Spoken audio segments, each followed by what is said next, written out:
Amplitude. You should be familiar with the graphs of sine and cosine and with transformations of graphs. Specifically, you should know how to make graphs taller or shorter by adjusting the equation.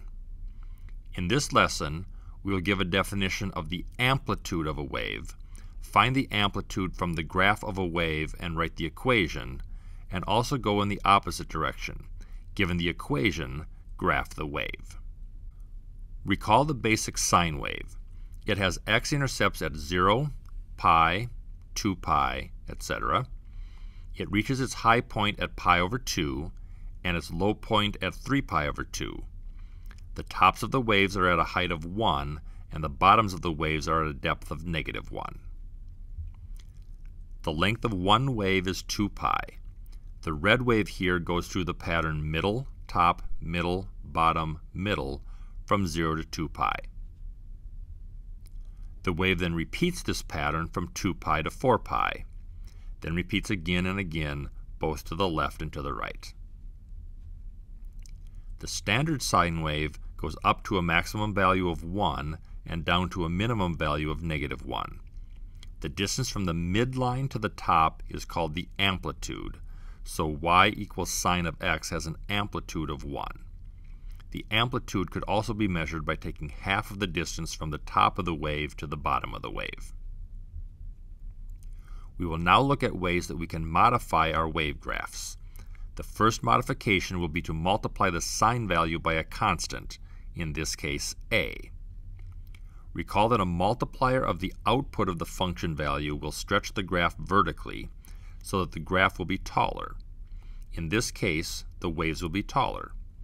The sine wave still goes through the middle, top, middle, bottom, middle pattern from 0 to 2 pi, but the tops of the waves are higher and the bottoms of the waves are lower. How does the graph of y equals 2 times the sine of x compare to the graph of y equals the sine of x?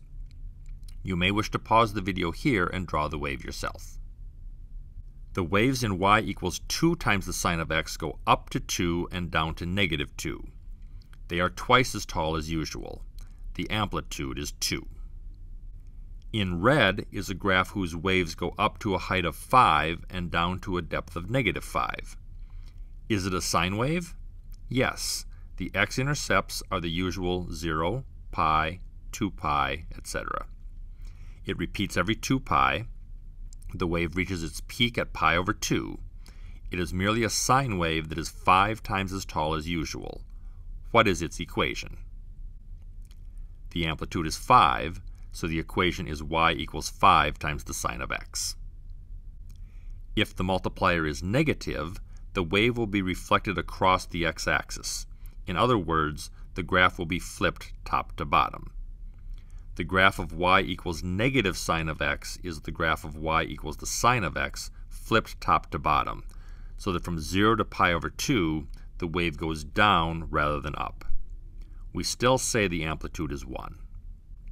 The graph of y equals -3 times the sine of x will have an amplitude of 3, reach its low point of -3 at pi over 2, return to 0 at pi, reach its high point of 3 at 3 pi over 2, and return to 0 at 2 pi.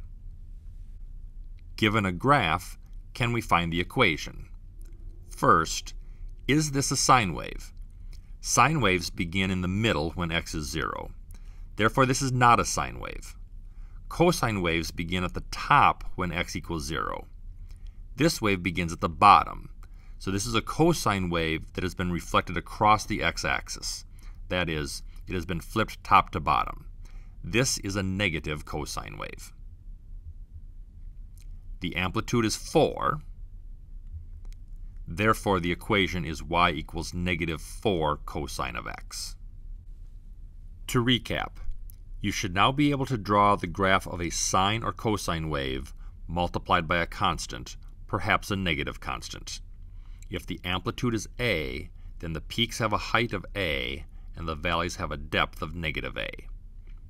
If you are given the graph of a wave, you should determine whether it is a sine wave or a cosine wave.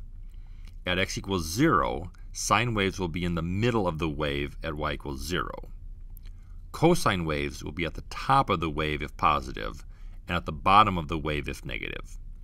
You can then determine the amplitude by measuring the distance from the middle of the wave to the top.